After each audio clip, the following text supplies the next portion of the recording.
Soriano recibe a Rafael Cauduro. Y Bogotá recibe las letras mexicanas en su fiesta del libro. Bienvenidos a Noticias 22. Laura Barrera, ¿cómo estás? Muy buenas noches. Rafael García Villegas, qué gusto estar contigo. También saludamos con muchísimo gusto a Laura Regis. Hola, en la interpretación de lengua de señas mexicana. Quédense en esta hora cultural, en la que tenemos muchos contenidos. Y vamos a platicar del vínculo naturaleza y arte que también van construyendo el camino rumbo a Mondiacol. Veamos. Con el propósito de nutrir y hacer visibles temáticas que serán abordadas en Mondiacol 2022, la Universidad Autónoma Metropolitana organizó el foro Arte Naturaleza Diseñando un Futuro Preferible, en la que especialistas de diversas universidades reflexionarán sobre el agua, la ciudad, el ecosistema y políticas de la lengua. Con la conferencia titulada ¿Qué podemos esperar de las instituciones?, el investigador de la UAM, Néstor García Canclini, abrió un espacio cuestionando los movimientos que se generan en las redes sociales de alta intensidad, pero de corta duración. Poder que tienen los algoritmos para subordinarnos a corporaciones globalizadas, mucho más asimétricas, verticales, autoritarias que las televisiones, que los televisores, que las corporaciones televisivas. El crítico cultural asegura que este tipo de modelos de comunicación despojan al ciudadano de la participación en temas de interés común. Es así que el espacio público se ha vuelto cada vez más opaco y lejano. Y podemos hablar de una desciudadanización, de un despojo que hemos experimentado los ciudadanos de derechos de información que cada vez están más controlados, selectivamente manejados. Por tal motivo, propone la generación de espacios culturales y circuitos transnacionales que estén construidas a partir de la identidad. Aquí hay una relación que no tenemos tiempo para desarrollar ahora, entre instituciones públicas, privadas, comunidades y creadores, que me parece clave en este momento internacional. Los encuentros de este foro se encuentran disponibles en las redes sociales de la UAM. Noticias 22, Óscar Cortés. La literatura no solo difumina fronteras, además ayuda a construir mejores seres humanos. Vean por qué esto es cierto. Dio inicio a la cuarta edición de la Feria Internacional del Libro de las Universitarias y los Universitarios. Ofrecerá más de 250 actividades entre charlas, conferencias y presentaciones de libros dirigidos principalmente a los jóvenes. Para quienes hemos construido un programa de actividades basado en 3 importantes ejes: pospatriarcado, pospandemia y juventudes. Pensamos estos ejes con la convicción de que es necesario encauzar nuestras reflexiones y acciones para dirigirnos a mejores territorios. En este encuentro participarán más de 350 sellos editoriales de 17 países. Tendrá como invitadas de honor a la Universidad de Costa Rica y a la Universidad Complutense de Madrid. Durante la inauguración, se entregó el reconocimiento al editor universitario Rubén Bonifaz Nuño a Joaquín Díaz Canedo. Para mí, especialmente significativo, porque es una distinción que me otorgan mis pares, representantes de ese subconjunto de los editores que tienen a su cargo la importantísima labor editorial de las universidades. Algunos de los escritores que participarán en las actividades son Margot Glantz, Juan Villoro, Cristina Rivera Garza, Rosa Montero, Francisco Serratos y Carmen Alemani. La entrada a la Filuni es gratuita y se llevará a cabo hasta el 4 de septiembre en el Centro de Exposiciones y Congresos de Ciudad Universitaria. Porque solo así, efectivamente, leyendo, podremos ser mejores. Noticias 22, Óscar Cortés. Y para seguir leyendo y ser mejores, las letras nacionales se hacen presentes en la fiesta editorial bogotana. Este martes, desde el Palacio de San Carlos, la ministra de Cultura de Colombia, Patricia Ariza, y el embajador de México en Colombia, Alejandro García, dieron a conocer que en la próxima edición de la Feria Internacional del Libro de Bogotá, el país invitado de honor será México. Podemos adelantar, por ejemplo, que la curaduría musical tendrá como base el encuentro de ambas naciones, que habrá presencia del cine mexicano, que los 100 años del muralismo en México dejarán sentir su huella. En el evento se planea una programación donde sonarán nombres que han puesto en alto la cultura de la tierra patria. Por otra parte, el intercambio de la lectura será un eje importante, así como el debate del precio fijo, la movilidad y los aranceles del libro en América Latina. Habrá una exposición magna en homenaje a grandes diseñadores e ilustradores del libro como Vicente Rojo y Rafael López Castro. También estuvo presente el director de Asuntos Culturales de la Cancillería, Luis Armando Soto, el cual celebró la contribución de nuestro país en eventos político-culturales. Hace 40 años México hizo la Conferencia Mundial de Políticas Culturales que se llamó Mondiacult. Mondiacult 82 fue un gran hito en la historia de las políticas culturales que tienen que ver con el desarrollo. 40 años lo va a hacer después. Así que de verdad estamos frente a un país grande, un país hermano. La feria tendrá lugar del 18 de abril del 2023 hasta el 2 de mayo del mismo año. Además de que la paz y la cultura serán los ejes centrales bajo los que será el evento, el cual este 2022 dejó un récord de asistencia. Por todo lo anterior, estamos de plácemes y queremos que nuestra presencia el año que viene sea una fiesta que muestre al México y a la Colombia profundos en su maravillosa diversidad llena de color que podemos apreciar en las artesanías y sus sabores y bailes. Gracias. Noticias 22, Paola Sánchez. La Ciudad de México tiene varias sorpresas para celebrar medio siglo de la Fiesta del Espíritu. Pasen a ver. Teatro de Ciertos Habitantes. Como parte de la presencia de la Ciudad de México como invitado de honor a la 50ª edición del Festival Internacional Cervantino, fueron presentadas 3 coproducciones impulsadas por la Secretaría de Cultura Capitalina a través del Sistema de Teatros y el propio Festival Internacional Cervantino, el Instituto de Cultura de Guanajuato y el Instituto Cultural de León. Yo creo que es muy importante para las instituciones no solamente presentar, sino coproducir, producir, generar nuevos lenguajes, generar diferentes opciones y oportunidades de trabajo y de desarrollo. En este caso tenemos la compañía Seña y Verbo, la compañía Teatro de Ciertos Habitantes en Teatro y con el CEPRODAC y estos 4 coreógrafos haríamos lo de Luz Sonora, el homenaje a Mario Lavista. Yo Despierta es el montaje que presenta la compañía Seña y Verbo en coproducción con el Circo Contemporáneo Neodanza Multidisciplinaria y con la dirección de Alberto Lobnitz y Eduardo Domínguez. Se inspira en la pieza Primero Sueño de Sor Juana Inés de la Cruz y se vale de diversos lenguajes, incluido el de señas. Del Mago al Loco, una revelación del tarot, es la pieza que presenta el Teatro de Ciertos Habitantes bajo la dirección de Claudio Valdés Curi y que se inspira en los arcanos para un montaje que se vale de simbolismos. Y en esta ocasión también tenemos lo de Teatro en Plazas Públicas Cervantina, donde invitamos a todos los estados a participar. Se formó un jurado que seleccionó los proyectos y llevamos como Ciudad de México al país entero a presentarse a Guanajuato, dentro del marco de Ciudad de México. Luz Sonora, celebrando a Mario Lavista, es una producción que hermana la coreografía de Melba Oliva, Víctor Manuel Ruiz, Raúl Tamés y Claudia Lavista, quien además es directora artística, en una colaboración con el Centro de Producción de Danza Contemporánea. Todo ello para rendir homenaje al compositor mexicano Mario Lavista, recientemente fallecido. Noticias 22, Víctor Gaspar. Por si se lo perdieron, aquí les tenemos un resumen del homenaje que se le rindió ayer en Bellas Artes a la primera actriz Silvia Pinal. Con más de 6 décadas de trayectoria en los escenarios, la primera actriz Silvia Pinal recibió un homenaje en la sala principal del Palacio de Bellas Artes. Organizado por la Secretaría de Cultura del Gobierno de México y la familia del artista, el acto contó con la participación de colegas, amigos y críticos de cine, quienes recordaron su paso por la televisión, el teatro musical y el séptimo arte. La actriz Diana Bracho fue la encargada de dirigir esta emotiva ceremonia y recordó que la diva del cine de oro mexicano exploró todos los géneros escénicos, lo que la hizo merecedora de múltiples reconocimientos, entre ellos el Ariel de Oro por trayectoria en 2008.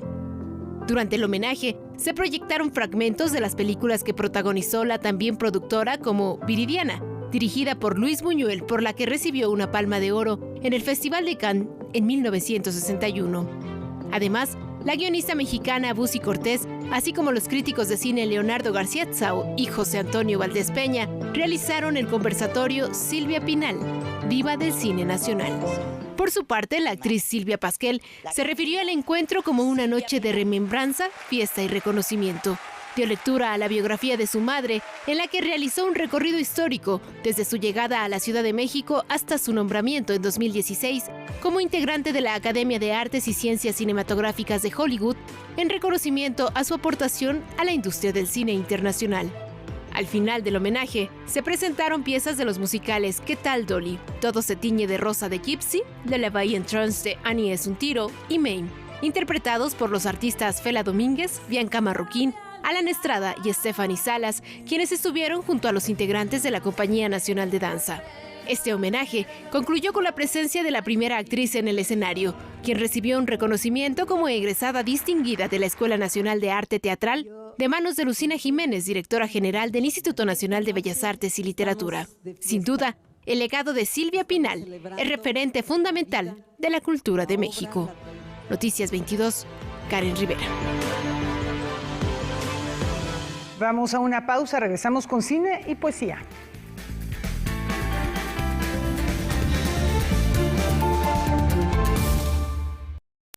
Juramos estar ahí, defender a la patria. Juramos salvaguardar tus símbolos, tus colores y preservar tu legado. Juramos dar nuestra vida para proteger al pueblo de México. Me comprometo. Me comprometo. Me comprometo. Me comprometo. Somos soldados de la patria, soldados del ejército y de la Fuerza Aérea. Orgullosos soldados de México.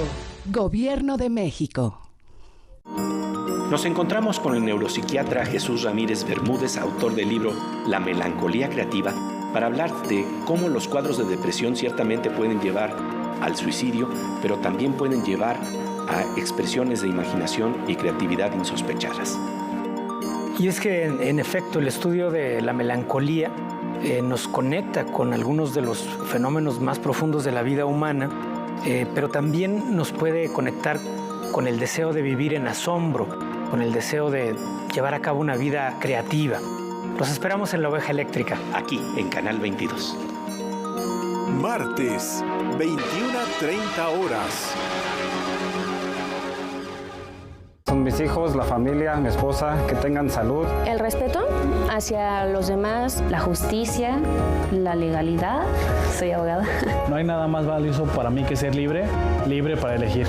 El INE es valioso para México porque no puede existir la libertad sin la democracia.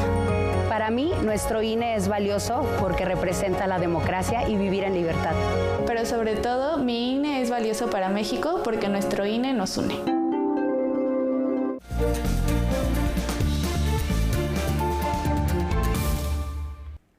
Lo más destacado del séptimo arte tiene una cita en Venecia. Conozcamos quiénes están detrás de Camarera de Piso. Camarera de Piso, de Lucrecia Martel, una coproducción entre Rey Cine de Argentina y la Filmoteca de la UNAM, tendrá su estreno en la 79ª edición del Festival Internacional de Cine de Venecia. El cortometraje es resultado del proyecto de comisiones artísticas del programa Síntesis de la Coordinación de Difusión Cultural de la máxima casa de estudios. Es la segunda comisión que hacemos desde el programa Síntesis y, digamos, en colaboración con el FICUNAM se ha tratado de hacer un proyecto de producción audiovisual cinematográfica para promover el diálogo interdisciplinario del cine con otras disciplinas artísticas. Para esta comisión, Lucrecia Martel tuvo que encontrar el punto de confluencia entre la danza contemporánea y el lenguaje cinematográfico. La cineasta argentina toma como eje rector tanto el movimiento continuo del cuerpo humano como la discontinuidad en el discurso audiovisual. El resultado fue la historia de una mujer que, mientras su familia vive momentos difíciles, trabaja como camarera de piso. Lo que empieza a pensar es en una situación de la cotidianidad, cómo hay siempre movimientos del cuerpo que son repetitivos, que son continuos, y esa monotonía, esa continuidad, cómo también se ve trastocada por la vida propia de las personas que lo hacen. Camarera de piso, cortometraje estelarizado por Jorgelina Contreras, se presentará el jueves 8 y el viernes 6 de septiembre en la sección no competitiva del Festival Internacional de Cine de Venecia. Próximamente iniciará con un recorrido por diferentes festivales, entre ellos el FICUNAM. Noticias 22, Rodrigo Peredo. Fernando Guzzoni y Pablo Cimbrón también tienen la mirada puesta en las costas del mar Adriático. Vamos allá de nuevo.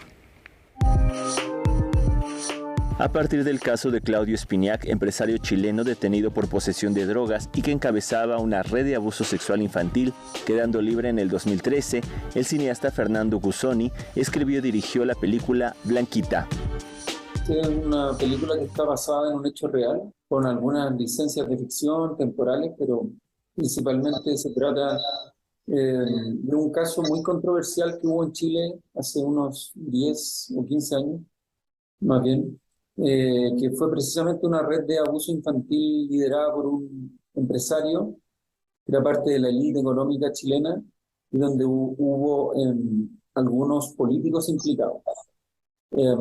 Y claro, y hay una chica que vive en un hogar de menores y que empieza un proceso judicial contra esta red, y obviamente se va enfrentando a una serie de situaciones bastante hostiles. Blanquita, coproducción entre Chile, México, Francia, Luxemburgo y Polonia, relata la vida de una joven de 18 años que denuncia una red de pedofilia que involucra a políticos y empresarios de alto nivel. A lo largo de la historia se ve cómo se le descalifica y los alcances de la clase gobernante. A propósito de la idea de la impunidad, en este caso las víctimas, que eran niños y niñas, muchos de ellos fueron sacados del caso por tener daños neurológicos por el consumo de drogas. Entonces, en ese momento se empezó a establecer una operación para generar impunidad.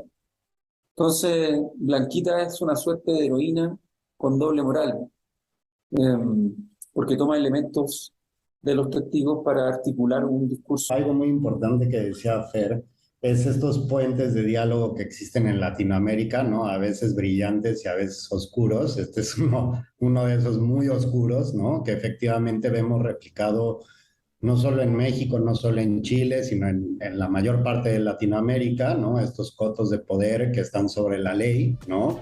Y que es una realidad. Actualmente la cinta se encuentra en competencia en el Festival de Cine de Venecia. Se espera que después de esto sea estrenada y mostrar que hay ciudadanos de primera y segunda. Entonces realmente uno dice, bueno, ¿a quién le importan estos niños? Y aunque uno pueda como adoptar una posición más buenista, uno dice en realidad a nadie le importan, no generan votos para los políticos, no tienen poder. Entonces, la verdad es que eso que tú mencionas es lo terrible, que esos niños quedaron ahí desperdigados dentro de una trama judicial y mediática que fue explotada, pero no tienen cara, no tienen nombre, no tienen voz. Entonces, a mí eso es lo que me parece más doloroso en realidad. Noticias 22, Alberto Aranda. Se fue uno de los personajes fundamentales para entender la historia del siglo XX.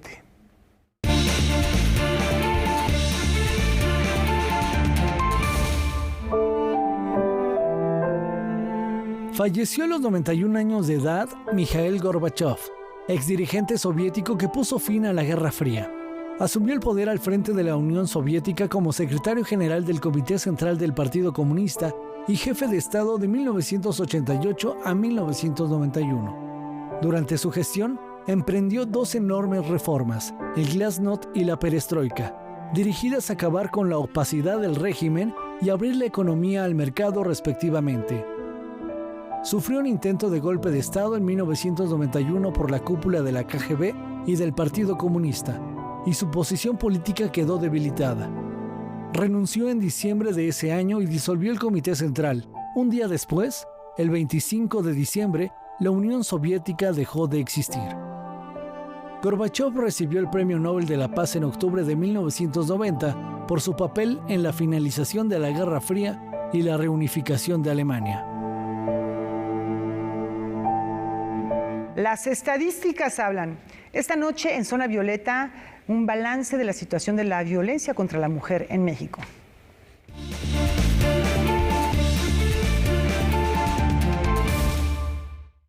Muy buenas noches. Los primeros 6 meses de este año pintaron un escenario preocupante para las mujeres en este país. El documento Información sobre la violencia contra las mujeres del Secretariado Ejecutivo del Sistema Nacional de Seguridad Pública se revelan datos que deberían estar prendiendo alertas. Aunque en julio bajaron 51% los feminicidios en los primeros 6 meses, se cometieron 479 que, sumados a las 1.398 víctimas de homicidio doloso, dan como resultado las muertes de 1.877 mexicanas, así como lo escucha. Las entidades donde se cometió el mayor número de feminicidios son el Estado de México, Nuevo León, Veracruz, Ciudad de México, Oaxaca y Chihuahua. 60.090 mujeres fueron víctimas de algún delito, desde lesiones culposas, secuestro, corrupción de menores, trata de personas, hasta feminicidio, homicidio doloso y culposo. En 6 meses también aumentaron casi 14% las violaciones con respecto al mismo periodo del año pasado, con un total de 11.904. Otro dato que también revela el ambiente de violencia para las mujeres fueron las llamadas de emergencia al 911. En 6 meses, 170.625 mexicanas pidieron auxilio. La Red Nacional de Refugios alertó lo que las cifras dejan en evidencia. Se están recrudeciendo las violencias hacia las mexicanas. La mayoría de ellas tienen en sus parejas o personas cercanas a sus principales verdugos. En un país donde 10 mujeres mueren todos los días, las cifras ya no parecen impactar ni espantar. Detrás de cada número hay una historia, hay víctimas colaterales, pero también hay una enorme indiferencia de las autoridades. Donde reina la impunidad, reinan también los delitos. Muy buenas noches.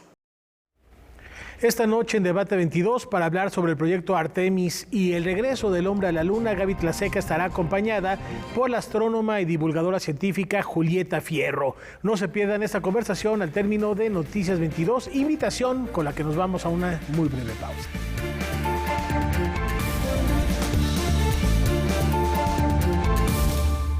Solo en la Ciudad de México, 1.200.000 estudiantes de escuelas públicas reciben la beca del bienestar para niñas y niños, Mi Beca para Empezar.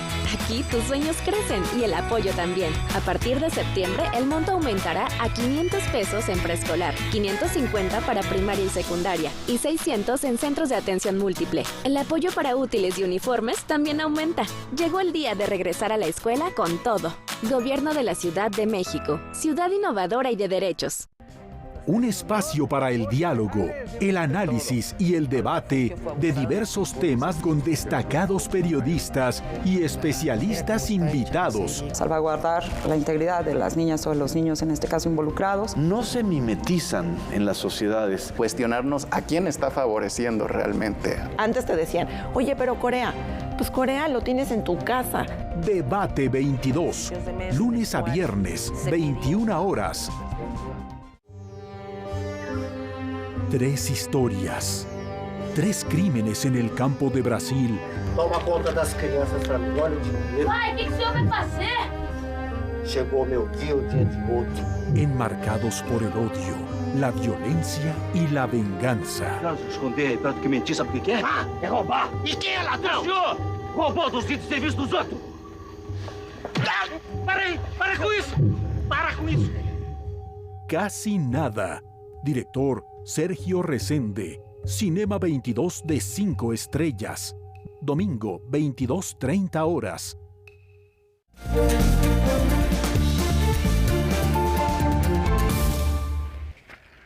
¿Qué les parece si vamos en busca de los poetas del futuro?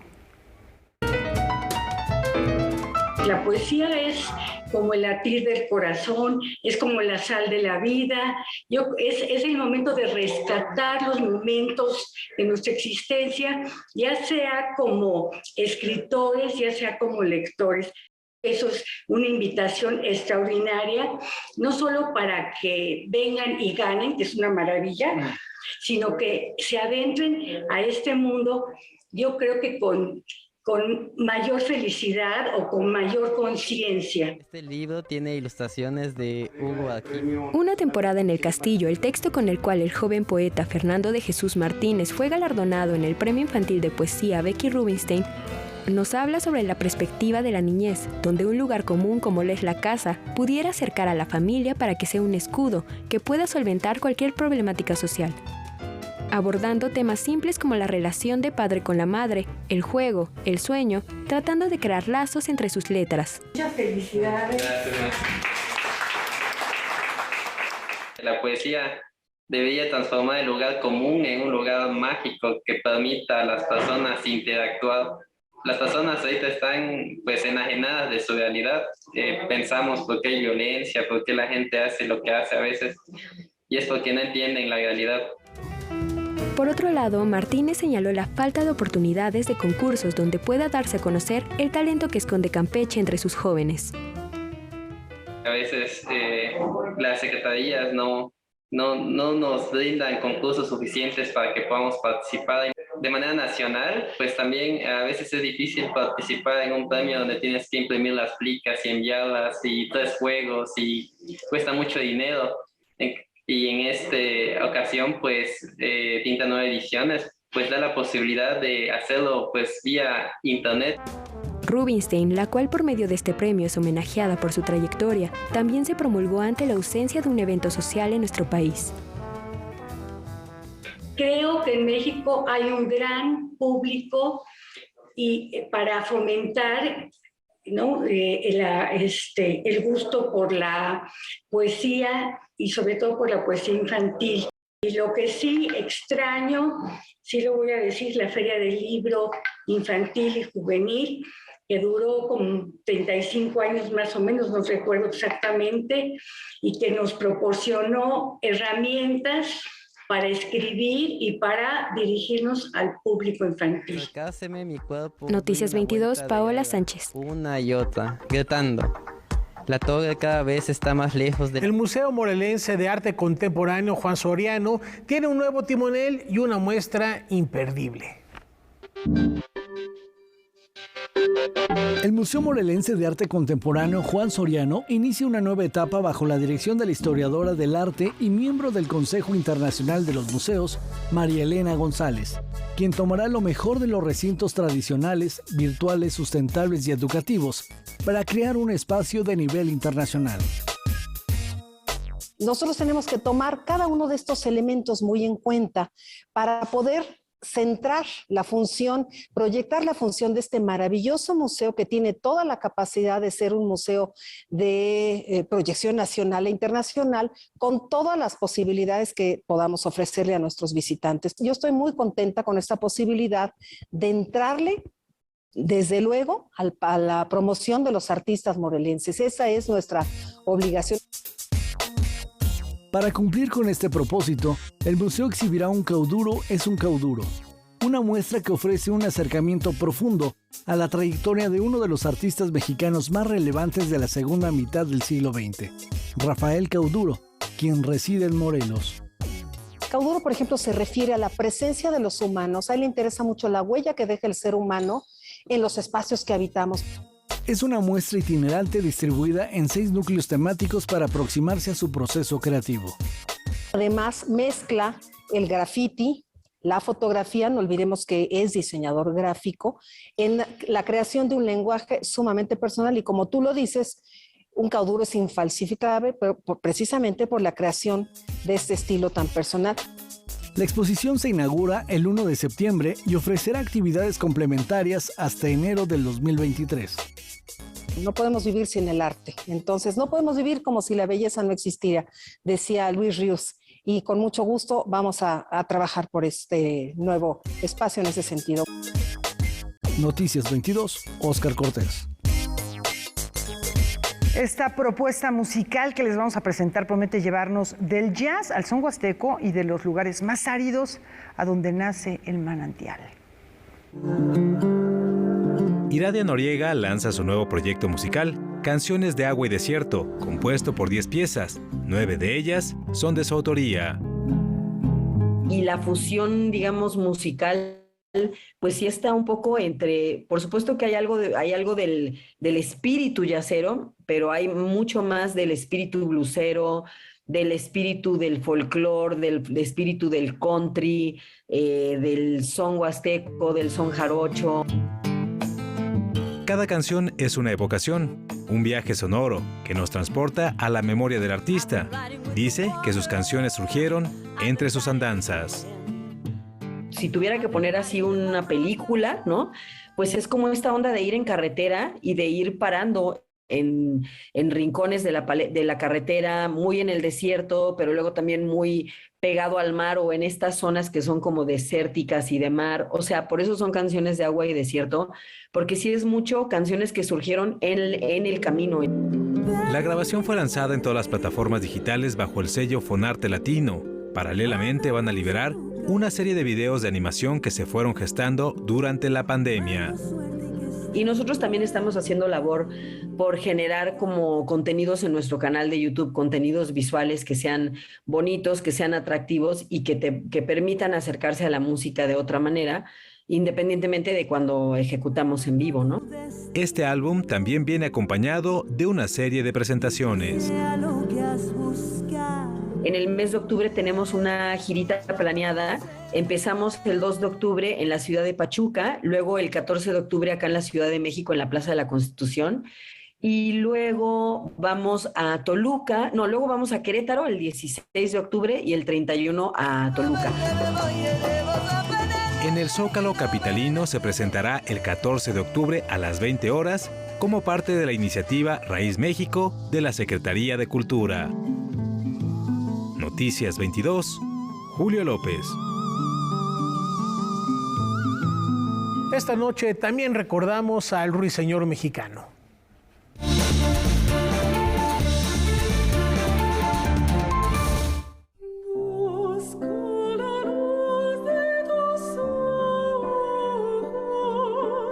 Ángela Peralta destacó como soprano al conquistar los escenarios más importantes del mundo con su prodigiosa voz.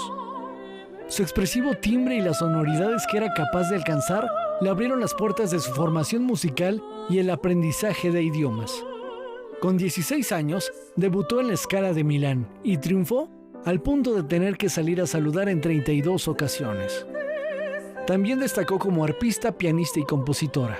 Escribió numerosas piezas románticas, entre ellas galopas, danzas, fantasías y valses. Fue la primera mujer en abrir las puertas de la ópera en el país y también en llevar a México a los escenarios más importantes del mundo, interpretando los personajes de las óperas más famosas. Falleció el 30 de agosto de 1883, a la edad de 38 años. Sus restos fueron trasladados a la Rotonda de las Personas Ilustres en abril de 1937, donde reposan actualmente.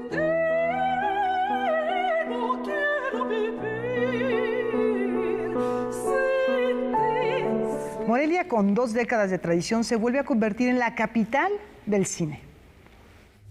El Festival Internacional de Cine de Morelia se ha convertido en uno de los encuentros culturales más importantes del país. Este año celebra su 20 aniversario con una edición que promete ser inolvidable. Yo creo que de alguna forma surgimos en el mejor lugar posible, que es Morelia, que yo creo que es la ciudad idónea para hacer un festival de cine por su pasado cultural, por el número de universidades, estudiantes que tiene. Y en el momento, tú te acuerdas, en el año 2003, en ese momento no tuvimos más que un solo largometraje que se presentó en Morelia. No había largos de ficción. Las cosas han cambiado en 2 décadas, pues este año la sección oficial está compuesta por 95 películas, 11 trabajos en la sección michoacana, 70 títulos en la sección de cortometraje mexicano, 14 películas en la sección de documental mexicano y 10 títulos en la sección de largometraje mexicano. La misión del festival es apoyar a los jóvenes cineastas mexicanos. Ese ha sido siempre nuestro objetivo. Y bueno, alrededor, claro que por supuesto hay grandes sorpresas, invitados, películas, etcétera, pero lo más importante para nosotros es ese trabajo de selección. Se inscribieron más de 600 trabajos este año. El festival se realizará de forma presencial del 22 al 29 de octubre. Además, tendrán funciones virtuales a través de Cinépolis Click, Canal 22 y Filmin Latino. Tuvimos festivales en 2020 y 2021, de alguna forma afectados por la pandemia. Seguimos siendo muy cuidadosos y seguiremos siendo siempre muy cuidadosos. Yo creo que es muy importante que la gente se siga cuidando, pues no solo de ahora de lo que acabamos de vivir, sino que en realidad pues seamos todos mucho más atentos a los riesgos que hay de salud. Entonces tendremos, pues seguiremos los protocolos que tengamos que implementar en ese momento. El 23 de septiembre revelarán parte de sus invitados especiales. Noticias 22, Julio López. Y basta un guiño de Medusa para hilar arte con piedra. Liberar un universo mitológico de una placa de piedra caliza, dar a luz a una zoología fantástica y a rostros a partir de la naturaleza aparentemente inerte, poner en diálogo a la ciencia y el arte. Ese es el propósito que el artista plástico Peñalta busca con el mural que emplazó en el vestíbulo del Instituto de Geología de la UNAM y que bautizó como el guiño de Medusa. En mi proceso creativo, yo tengo una comunicación con la roca. Lo que yo hago es, tomo la roca por lienzo y a partir de ahí me comienzo a expresar a la roca y a sus vetas. Y a partir de ahí es que yo me comienzo a expresar. Ya hay un condicionamiento. Ese condicionamiento es de la naturaleza. Peñalta ha creado su obra en torno al concepto de pareidolia, esa capacidad visual que permite a nuestro cerebro reconocer rostros e imágenes en general a partir de patrones aleatorios, a la manera de manchas de Rorschach. Y lo que yo le presento al espectador, pues es una sugerencia para que él cree su propia historia en función de cree su propia interpretación en función de su propia historia. Cada uno tenemos nuestra propia historia y vamos a ver cosas diferentes y las vamos a interpretar diferentes. La elaboración de El Guiño de Medusa, como otras de sus piezas, involucra una cuidadosa selección y contemplación de la piedra y su posterior intervención con ácidos y lija, técnica desarrollada paulatinamente por el artista. Viene un tratamiento de la roca, lo que yo trato es de abrir los poros de la roca para que los pigmentos puedan permear la roca y se la quede como dentro de ella misma, ¿no? El Guiño de Medusa se exhibe en el vestíbulo del Instituto de Geología en Ciudad Universitaria. Noticias 22, Víctor Gaspar. Es momento de ir a una muy breve pausa. Regresamos para conocer una colección de arte muy especial.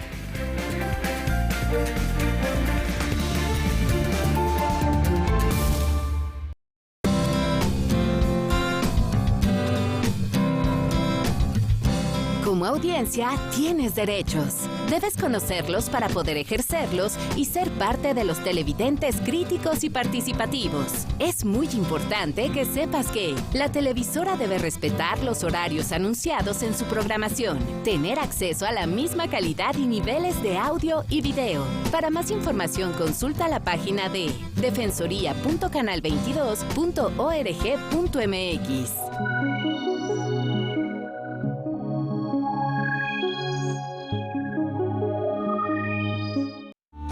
Señoras y señores, no se pueden perder esta semana Algarabía TV aquí por el 22, porque vamos a hacer unas crónicas marcianas de Asimov. Las crónicas de la Ciudad de México. Todos los cronistas de esta hermosa capirucha mexicana. Pues toda la historia y todo lo que tenían que decir y sus maravillosas palabras aquí en Algarabía TV.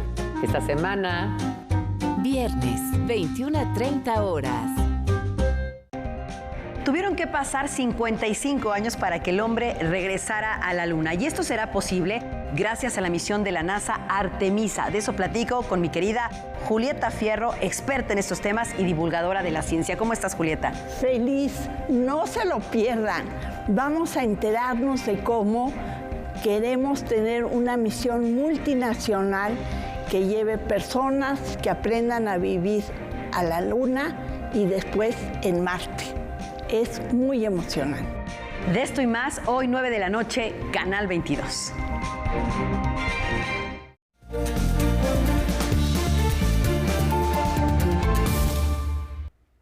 Oigan, antes de continuar con la información, felicitamos al buen Moisés Ortega, nuestro productor que está cumpliendo años. Un fuerte abrazo con mucho cariño. Y ahora sí, dejémonos llevar por el influjo de nuestros fantasmas personales con esta colección de relatos breves que nos comparte Enrique Serna.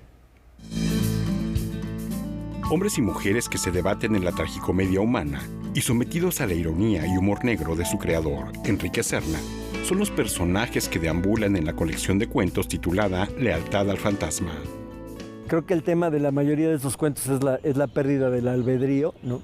Que es algo que en el fondo muchos deseamos, ¿no? En las relaciones amorosas.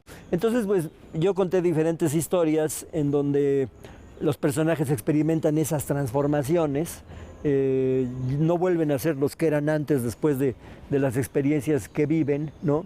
Y algunos renacen, pero otros se desmoronan. Lealtad al Fantasma, el último cuento de corte clásico, es el que da título al volumen y en el que su autor se adentra en el terreno de lo sobrenatural. Enrique Serna comenta que fue a partir de sus 24 o 25 años cuando comenzó a morder las frutas prohibidas, a notar la profunda dependencia neurótica en las parejas y advertir el parteaguas y crisis moral que involucran el adulterio y la separación. Pero en lugar del modelo del Don Juan tradicional, que es un hombre, un conquistador con una voluntad férrea, que se ufana así de seducir a todas las mujeres, los protagonistas de mis cuentos son más bien Don Juanes patéticos que muestran la cara vulnerable y ridícula del machismo. Abuela en Brama, que es el cuento más largo del volumen, que es la historia de amor entre una dama burguesa otoñal y un poeta proletario. Y este cuento ocurre en el transcurso de la campaña presidencial de 2018, cuando hay una fuerte polarización política. La sociedad mexicana está dividida en bandos antagónicos y eso repercute en la relación de pareja porque ninguno de los dos encaja en el mundo del otro. Enrique Serna aduce que llegar lúcido a la vejez como escritor permite, con las experiencias acumuladas, calar más hondo en el estudio de la naturaleza humana, finalidad de todo literato. Yo creo que la literatura explora mejor la condición humana cuando es una literatura polisémica, que significa distintas cosas. Y eso se puede conseguir más fácilmente cuando un escritor tiene estas dos visiones que a veces chocan de sus personajes. Lealtad al Fantasma aparece bajo el sello Alfaguara. Noticias 22, Víctor Gaspar. La UNAM hace maletas con lo mejor de su muestra cinematográfica para recorrer toda la República. De agosto a diciembre, el Festival Internacional de Cine de la UNAM tendrá presencia en 17 estados de la República Mexicana. Esta edición la hemos planteado de una forma muy amplia, muy diversa. Son más de 25 títulos que formaron parte de las distintas secciones del festival. Entonces es una visión pues bastante amplia y diversa de lo que aconteció en el pasado mes de marzo. Se exhibirán 5 títulos de la competencia internacional, 6 títulos de Ahora México, 4 títulos de Atlas, 2 del Puma Arde, 7 de Cine Experimental Umbrales y 2 funciones de cine expandido.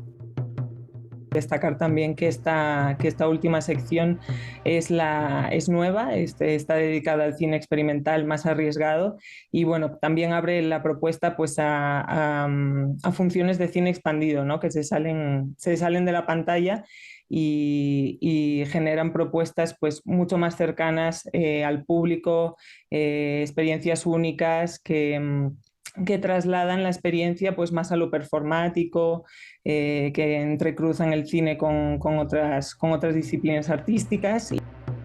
De la lista destacan películas como Ellos transportan la muerte, de Elena Girón y Samuel Delgado, El gran movimiento, de Quiro Russo, Las hostilidades, de Sebastián Molina, y Donde duermen los pájaros, de Alejandro Alatorre. Sí, hay una selección pues muy especial, sobre todo de las de la competencia, que no son tan fáciles, ¿no?, de ver por ahí. También pues cine mexicano, como siempre, para FICUNAM es muy importante exhibir también todo lo que se está haciendo ahora mismo, realizadores, realizadoras jóvenes de México. Las sedes, horarios y películas se pueden consultar en las redes sociales del Festival Internacional de Cine de la UNAM. Noticias 22, Julio López. Hoy es día contra el desplazamiento forzado y en la editorial de esta semana la doctora Silvia Yorguli reflexiona al respecto.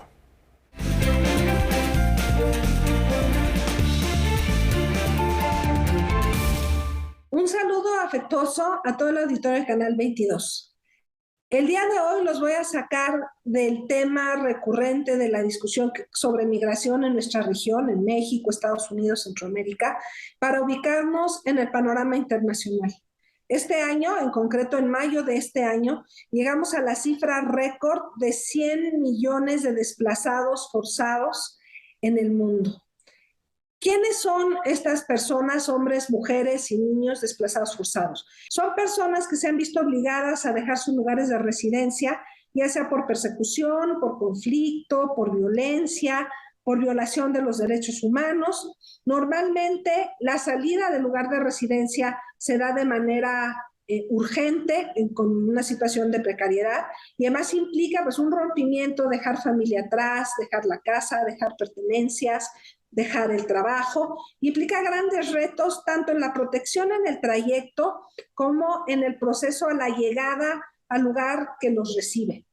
Y en concreto, pues en una situación de una población que no sabe si podrá regresar y cuándo podrá regresar, y que sin embargo tiene necesidades de salud, de vivienda, de trabajo, de educación, de alimentación, etcétera. Estas 100 millones de personas que el mundo observa al día de hoy, según cifras de ACNUR, como desplazados y desplazadas forzados, se concentran en varias categorías. La mitad de ellos son movimientos que se dan al interior del mismo país de origen, no necesariamente implica cruzar una frontera nacional, sino cambiar de estado, de provincia, dependiendo de la definición de cada país. La otra mitad está relacionada con movimientos internacionales, implica cruzar fronteras y en la mayoría de los casos se da a un país vecino. Ahora bien, ¿cuáles son los países que reciben más población desplazada forzada? En primer lugar está Turquía con 3.8 millones, Colombia con 1.8 millones de venezolanos y después de eso algunos otros países con más de 1 millón, Uganda, Pakistán, Alemania. Noten que no está Estados Unidos ni ningún otro país de América entre los 5 primeros lugares. La mayor parte de los desplazamientos se dan en África. América concentra 18% de los desplazados forzados del mundo. ¿Cuáles son las perspectivas? Yo creo que este va a ser un tema que va a estar en la agenda internacional hacia la década próxima. Además, hay un rápido crecimiento desde hace 10 años de la población desplazada forzada y tenemos situaciones que nos anticipan un aumento a lo largo de este año. El caso más claro es Ucrania, con una estimación de casi 13 millones de desplazados forzados, la mayoría internos, pero 5 millones que han dejado el país. Y en el caso de nuestro continente destaca el caso de Venezuela y el caso de la migración nicaragüense, que también se ha incrementado en los últimos años. Hasta aquí la cápsula de hoy y nos vemos en la próxima. Gracias. Gracias, doctora Yorguli. Y bueno, porque la noción del juego es el fundamento de la creación, Héctor Infanzón celebra su trayectoria jugando en el piano. Para Héctor Infanzón, la música es la vida misma, un entorno bello para la creación donde se entremezclan las emociones y el pensamiento. El primer contacto con ella lo tuvo desde muy temprana edad, pues nació en el seno de una familia de artistas. Han pasado 45 años desde el inicio de su carrera. El pianista y compositor celebrará esta efeméride con su nuevo espectáculo Juega. Tiene dos acepciones. La primera es el juego mismo, como su nombre lo indica, y la segunda es una expresión que se usaba en los 40, 50, cuando los jóvenes de entonces decían, vamos a hacer tal cosa, y decían, pues juega, vamos a hacerlo. Este espectáculo es justamente una síntesis de todo lo que he compuesto, de lo que he hecho a lo largo de esta carrera, y tendremos bailarines, tendremos actores, tendremos trabajo de multimedia. El espectáculo tendrá 2 presentaciones. La primera será el Teatro de la Ciudad de Esperanza Iris en la fecha exacta del aniversario, el sábado 3 de septiembre a las 19 horas. La segunda presentación de Juega llegará el viernes 30 de septiembre al Salón Los Ángeles. Van a seguir las celebraciones, estamos... son conciertos diferentes, vamos a estar presentes en el Festival Cervantino, que para nosotros es parte del tour. Vamos a estar en un festival ahora 2 semanas, en un festival virtual que se llama Improfest, que es en Canadá, es un festival de improvisadores. Es el segundo año en que soy invitado, estoy muy contento por ello. Los festejos continuarán hasta los últimos meses del 2022. De acuerdo con el autor de El Devenir de la Noche, entre la serie de conciertos se contempla una presentación en el Centro Cultural Roberto Cantoral. Si quiere mantenerse al tanto de próximas presentaciones, visite las redes sociales y la página de Héctor Infanzón. Noticias 22, Rodrigo Peredo.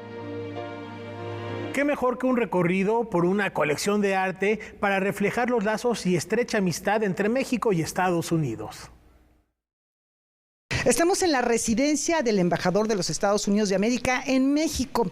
Esta propiedad fue diseñada por el arquitecto Carlos Reigadas a mediados de los años 60. Por aquella época, el presidente John F. Kennedy ideó un programa para tener arte en todas las embajadas de Estados Unidos en el mundo. Hoy conoceremos parte de la colección de arte resultado de aquel programa. ¿Cómo están? El embajador y su esposa convocaron a un grupo de medios para presentar una colección en la que es evidente el origen hispano de ambos. Ver la migración de una manera regional, para que no sea problema de México, los Estados Unidos o Guatemala o otros países, pero que se vea como algo que se tiene que solucionar entre las naciones conjuntas. El acervo incluye a Rina Lazo, Pedro Linares, Rivera Siqueiros y a creadores mexicoamericanos. Para mí esta es una pared muy importante porque soy muy devota de la Virgen de Guadalupe. En nuestra casa en Denver y también en el rancho la tenemos en casi cada cuarto menos los baños, pero ella está en todos los cuartos de nosotros. El activista César Chávez es retratado por el creador chicano Carlos Francisco Jackson, quien se define como trabajador cultural. My artwork is just as important as my teaching, and my work in the community is just as important as my artwork. That they're all part of what it means to be contributing to how we know ourselves in the world better. Ken Salazar se refirió a la repatriación a México de la escultura virreinal de San Antonio de Padua. La relación México, Estados Unidos y México, el FBI y todas las agencias trabajando con el gobierno mexicano, lo hallándolo, ya el proceso para regresarlo, entonces ya llegó a México. Y eso pasa muchísimo, ¿no? Y eso subraya la relación fuerte entre Estados Unidos y México y vamos a seguir haciendo hasta mucho más. La embajada cuenta además con el Fondo para la Preservación Cultural, con el que apoya la restauración de sitios patrimoniales de México. Noticias 22, Laura Barrera. Bueno, pues ahora tenemos musiquita para despedirnos el 31 de agosto. Mañana se cumplen 20 años de la partida de uno de los instrumentistas más polifacéticos, más longevos de la historia del jazz, Lionel Hampton. Sus cualidades y calidad interpretativa lo consagraron como un referente del género y vamos a recordarlo esta noche. ¿Qué te parece, Rafa?